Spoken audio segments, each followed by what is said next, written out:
मेरे प्रिय देशवासियों, मैं हूं आप सभी का शुभचिंतक भिक्षु थीरो ज्योति, राष्ट्रीय महासचिव अखिल भारतीय भिक्षु महासंघ एवं बुद्धगया मुक्ति आंदोलन समिति। आज मैं बहुत दिनों बाद आपके सामने अपने विचार रखने जा रहा हूं। तो मैं काफ़ी लंबे समय से दौरे पर था। उत्तर प्रदेश में कई नए ज़िलों में मेरा इस बार पदार्पण हुआ। कई ज़िलों में मैं गया, जैसे भदोई, मिर्ज़ापुर, सोनभद्र, बहराइच, श्रावस्ती और भी कई राज्य। इस बीच में रायपुर के अंदर 3 दिवस का बहुत बड़ा कार्यक्रम था अखिल भारतीय भिक्षु महासंघ का, जिसके मुख्य आयोजक भिक्षु बुद्ध घोष बोधि जी थे और जिसमें अध्यक्षता पूज्य भदंत आनंद महाथेरो जी की रही एवं मुख्य अतिथि के रूप में भी भदंत आनंद महाथेरो जी पधारे थे। सभी भिक्षुओं ने विचार रखे और इसी दौरान मेरा गोंदिया जनपद में मेरा जाना हुआ। काफ़ी नए लोगों से मेरी मुलाकात हुई। मैं सभी के उज्जवल भविष्य के लिए मंगल कामना करता हूँ। मेरे प्रिय देशवासियों, आज जैसा कि मैंने सुना कि किसान आंदोलन जो लंबे समय से चल रहा था और अभी भी वर्तमान में चल रहा है, किसान देश का अपनी मांग को लेकर सर्दियों में, गर्मियों में, बारिश में, आंधी में, तूफान में आंदोलन करता रहा। सरकार से अपने न्याय की मांग को लेकर गुहार लगाता रहा। 3 काले कानूनों को वापस करने की मांग करता रहा। सरकार इतनी अकड़ में थी, केंद्रीय सरकार, कि उनके साथ में जो दुर्व्यवहार किया है वो पूरे देश की जनता ने देखा है। पूरे देश की जनता देख चुकी है। और आज हमारे देश के प्रधानमंत्री कहते हैं कि मैं उन 3 बिलों को वापस लेता हूं और मैं देश की जनता से क्षमा मांगता हूं। माननीय प्रधानमंत्री जी, आपको ज्ञात होना चाहिए, देश के सैकड़ों लोग आंदोलन में जान गंवा चुके हैं। 700 से ज़्यादा लोग जान गंवा चुके हैं। उनका परिवार, उनके बच्चे आपके क्षमा बोलने से वापस नहीं आ जाएंगे। उनके ऊपर जो गुजरी है वो समय, वो वक्त आपके क्षमा बोलने से वापस नहीं आने वाला। जिनके ऊपर ट्रैक्टर चलाए गए, जिनके ऊपर लाठियां बरसाई गई, आंसू गोले छोड़े गए, जिनके साथ में इतनी ज़्यादा निर्दयी वाला रूप धारण करके सरकार ने बर्बरता की, दुर्व्यवहार किया, आपके क्षमा बोलने से क्या वो किसान और देश की जनता भूल सकती है? आपकी सरकार और आपकी पार्टी एक कुछ बोलती है और आप कुछ बोलते हैं, आपके गृह मंत्री कुछ बोलते हैं, आपके संसद में कुछ और बोलते हैं, आप बाहर कुछ और बोलते हैं। और आज आप कह रहे हैं कि मैं 3 बिल वापस लेता हूं, हमारी सरकार ये नहीं कर पाई, वो नहीं कर पाई। इतनी देरी क्यों? अगर थोड़ी समझदारी थी, थोड़ी मानवता नाम की चीज थी, तो जब किसान भाई दम तोड़ रहे थे बॉर्डर पर, जब उन पर लाठियां बरसाई जा रही थी बॉर्डर पर, जब उनको दिल्ली आने से रोका जा रहा था बॉर्डर पर, जब उनके साथ में पूरी तरह से ऐसा व्यवहार किया जा रहा था जैसे ये यहाँ के ना होकर के किसी और देश के आकर के जबरदस्ती कब्जा कर रहे हैं, वो समय वो किसान और देश की जनता कभी भूल नहीं पाएगी। आपकी इस दोहरी नीति को, आपके इस रणनीति को देश की जनता अच्छे से जान रही है कि आप भली भांति जान चुके हैं कि अब हमारे उल्टी गिनती शुरू हो चुकी है। उत्तर प्रदेश में आप हारने वाले हैं। कई राज्यों की सरकार आपके हाथ से जाने वाली है। इसलिए आप जनता की एकता से डर करके ये 3 बिल वापस ले रहे हैं। अगर आपके अंदर थोड़ा बहुत दिल और मानवता होती और 56 इंच का सीना वाकई में ही आपके अंदर होता, तो 56 इंच का सीना जरूर किसान के दर्द को, देश की आवाम जनता के दर्द को जरूर समझने का प्रयास करता। लेकिन ऐसा नहीं किया।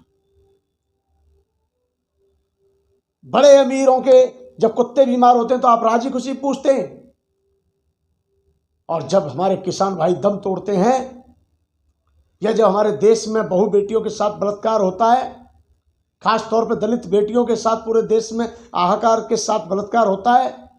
आपकी नाक के नीचे दिल्ली में 9 साल की बच्ची के साथ बलात्कार होता है।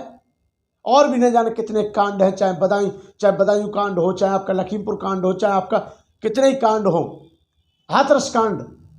इतना ही नहीं, जो हजारों लड़के थानों के अंदर पीट पीट के सभी समाज के, सभी संप्रदाय के, सभी जातियों के लड़कों को पीट पीट के पुलिस ने मार दिया, उसकी खबर तक आपके कानों तक नहीं पहुंची। और आज आप कह रहे हैं कि मैं क्षमा मांगता हूं। 3 बिल जो पास किए थे उन्हें मैं वापस से लेता हूं। अब देश की जनता कह रही है कि उनको पार्लियामेंट में लीजिए। अब पार्लियामेंट में आप देखिए कितनी ईमानदारी पर खड़े उतरते हैं। इतना ही नहीं, आप शायद भूल गए कि आप सभी ने देश की जनता के साथ में वो बर्ताव किया है क्योंकि आपने खुलेआम सरेआम झूठ बोला है।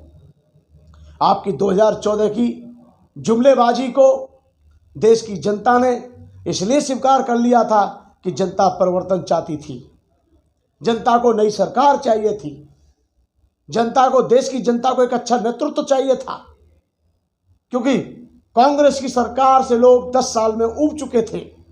और मेरा व्यक्तिगत भी कहना है कि सरकार 5 साल पीछे बदल देनी चाहिए, क्योंकि नहीं तो सरकार को घमंड आता है, अहंकार आता है, ईगो आ जाता है और वो अपनी जिदों पर अड़ी रहती है। वो ये जानती है कि हम तो अब यहाँ के शासक बन चुके हैं। मेरे प्रिय देशवासियों, ये 5 राज्यों के चुनाव होने वाले हैं। इनमें आपको पूरी तरह से तय करना है कि आपको जुमलेबाजी सरकार चाहिए या कुछ करने वाली सरकार चाहिए। बड़े बड़े भाषणों से नए बच्चों को रोजगार नहीं मिल रहा है। आज देश का युवा बच्चा करोड़ों की तादाद में रोडों पर पड़ा हुआ है। पढ़ा लिखा बच्चा, ग्रेजुएट, और भी न जाने कितनी अच्छी अच्छी डिग्रियां लेकर वो सड़क पर घूम रहा है, रोटी मांगने के लिए, नौकरी मांगने के लिए, अपने परिवार के पालन पोषण के लिए। और आप कहते हैं कि पकोड़े तलो, आप कहते हैं कि पकोड़े तलने से तुम्हारा भला होगा। आपने खुद सुरेआम देश की जनता के सामने कहा था कि महंगाई कम होगी, 2 करोड़ लोगों को रोजगार 1 साल में दूंगा और 15 लाख हर व्यक्ति के खाते में आएंगे। लेकिन अब आदमी, मैं समझता हूं कि गरीब जनता के पास में 15 लाख तो छोड़िए, 15,000 भी उनके खाते में नहीं है। मेरे देशवासियों, क्या देश की जनता भूल सकती है? आज देश की 140 करोड़ जनता उस नोटबंदी के काले दिन को भूल सकती है, जिस समय कितने लोगों ने दम तोड़े, कितनी बेटियों ने फांसी लगाई, उनकी शादियां टूटी, रिश्ते बर्बाद हुए, घर बर्बाद हुए, घर उजड़ गए। लेकिन आपने नोटबंदी करके कौन सा विकास कर दिया? लोग कहते हैं कि देश बच गया, मैं कहता हूं देश बिक गया। हमारा माननीय प्रधानमंत्री जी से या केंद्र में बैठी सरकार से कोई द्वेष भावना नहीं है, लेकिन अफसोस और दुख इस बात का है कि जब 700 से ज़्यादा किसानों ने दम तोड़ दिया, तब ये क्षमा वाली बात क्यों नहीं आई? जब देश की जनता त्राही त्राही कर रही थी और अपने न्याय के लिए आपके गेट को बार बार खटखटा रही थी, तो आपके मन में वो क्षमा मांगने वाली बात क्यों नहीं आई? आपने तो उनके साथ में ठीक से बात तक नहीं की। लेकिन आज पूरे देश की जनता जान गई है कि उत्तर प्रदेश के चुनाव जीतने के लिए, अन्य राज्यों में चुनाव हो रहे हैं, उनमें अपनी विजय प्राप्त करने के लिए आप ये सब हथकंडे अपना रहे हो। बाकी आपका जनता से या किसानों से या किसान के दर्द से या देश के युवा पीढ़ी से या युवा पीढ़ी के भविष्य से कोई लेना देना नहीं है। यदि आपका युवा पीढ़ी से कोई लेना देना होता तो आज देश का युवा भारी संख्या में दर की ठोकरें नहीं खा रहा होता। आज देश का युवा पीढ़ी पढ़े लिखे होकर सब दर की ठोकरें खा रहे हैं। इसलिए मेरा कहना है कि माननीय प्रधानमंत्री जी, आपको क्षमा प्रार्थी बोलकर देश की जनता से हमदर्दी नहीं जतानी चाहिए। देश के किसान के साथ, देश की जनता के साथ, देश की युवा पीढ़ी के साथ आपने जो खिलवाड़ की है, जुमलेबाजी छोड़कर, इसे आने वाले समाज में, आने वाले समय में देश की जनता आपको माफ नहीं करेगी। आज आपको क्षमा की बात याद आ रही है, आज आपको काले ये बिल आज लौटाने की बात आ रही है, जब देश की जनता बार बार आपसे रिक्वेस्ट कर रही है, विनती कर रही है कि हमारी बात सुन लो, लेकिन आप बात सुनने को तैयार नहीं होते। मेरा देशवासियों से कहना है कि जुमलेबाजियों से आपका भविष्य बदलने वाला नहीं है, बड़े बड़े भाषणों से आपके घर में राशन आने वाला नहीं है, और बड़ी बड़ी बातों से आपके परिवार नहीं चलने वाले। इसलिए मैं आपसे निवेदन करूंगा कि 5 राज्यों के चुनाव होने जा रहे हैं, इनमें सावधानी के साथ अपने भविष्य को तय करते हुए अपने वोट का सही दिशा में इस्तेमाल करें। इन फेंकूबाजों से, जुमलेबाजों से, बड़े बड़े भाषण देने वाले नेताओं से सावधान रहें। आज आपको 3 बिल माफ करके, 3 बिल वापस लेकर के आप बोल रहे हैं कि मैं देश की जनता से माफी मांगता हूं। उन 700 किसानों के, जिन किसानों ने दम तोड़ा, उनको आप क्या जवाब देंगे? उनके परिवारों के लिए आपके पास क्या है? उनके परिवारों के लिए क्या प्लानिंग है आपके पास? उनके परिवारों के हित में आप कौन सा कदम उठाएंगे? क्या उनके परिवारों को नौकरी देंगे? क्या उनके परिवारों को रोजगार मिलेगा? क्या उनके परिवार को न्याय मिलेगा?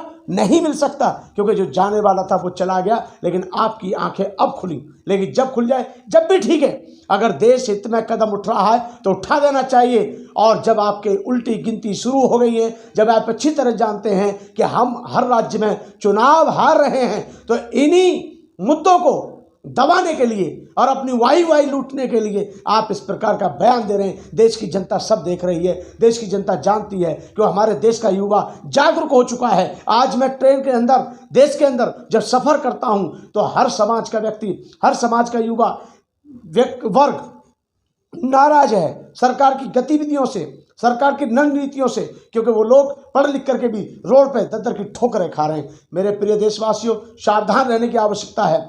आप इसमें भी देख लेना, जब तक पार्लियामेंट के अंदर ये 3 बिल वापस नहीं हो जाते प्रस्ताव के तहत, जब तक आप इन पर भरोसा ना करना। इसलिए मैं उम्मीद करता हूं कि आज इन्होंने क्षमा तो मांग ली, काश ये प्रधानमंत्री जी क्षमा ना मांगकर पहले ही किसानों के साथ न्याय कर देते, तो आज ये नौबत नहीं आती। मैं आप सभी के सुखी जीवन की मंगल कामना करता हूं। जय भीम।